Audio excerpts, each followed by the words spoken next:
Hi mga katropa, it's me again, your Miss Emotera. At talaga namang parang gusto ko nang magtuloy-tuloy sa pag-food vlogging. Kasi naman nadadalas na yung kain namin ng mga katimit ko. And the same time talagang marami na akong ginagawang mga content tungkol sa pagkain. Ano, mag-go na ba ako?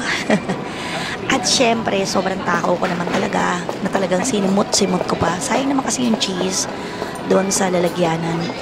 At nakalimutan ko yung pangalan ng kinain ko dyan.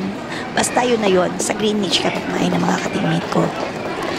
And, oo, ganyan talaga ako katakaw.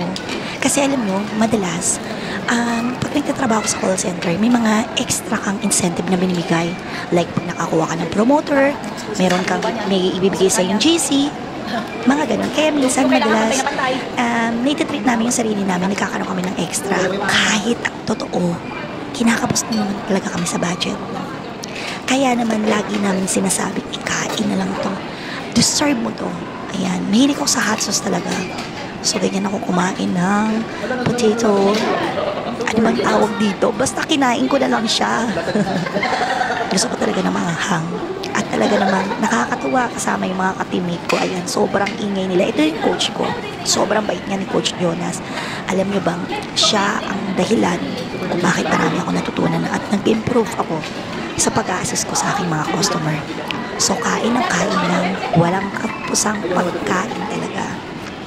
And syempre, kahit nakakapagod yung trabaho, wala naman tayong choice. At saka meron tayong choice na pumili ng klase ng trabaho. Pero minsan, destiny ang nagtatakda o yung kapalaran natin ang nagtatakda kung saan tayo pwede makapagkuha ng trabaho or kung ano yung klase ng pipiliin natin trabaho. Kahit ilang beses ko nang sinabi sa sarili ko, hindi ko talaga kaya at nahihirapan talaga ako bilang isang call center agent. Halos tumagal na ako ng 3 taon dito matapos ko maging isang OFW.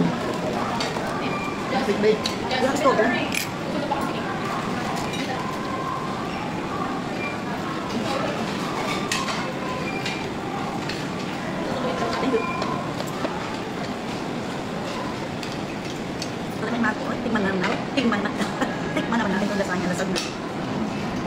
Yeah, plate, diba?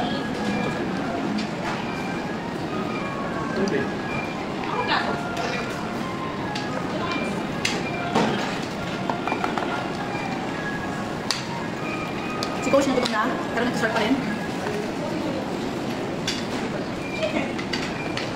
Sabay sa plate.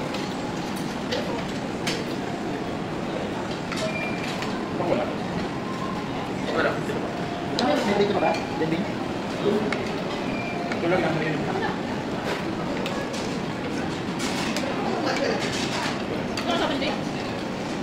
Sabay ba tayong picture? Ay, sorry. Ano yung nang galagyan? Pwede ba ito?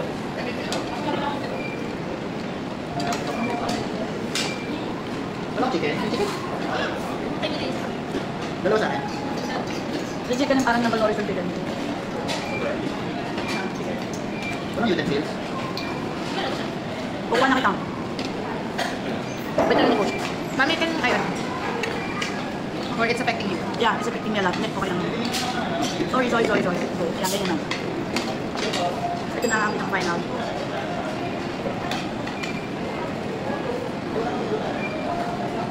Oh. Okay ba kayo dyan?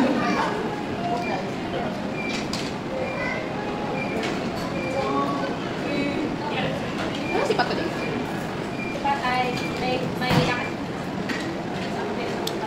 So, ayun yung book tip namin. At nag-enjoy lang ng pera. Kami kasi siya ng lasagna. So, thank you, Coach, sa panilibig mo sa amin. Okay, maniwalang tao.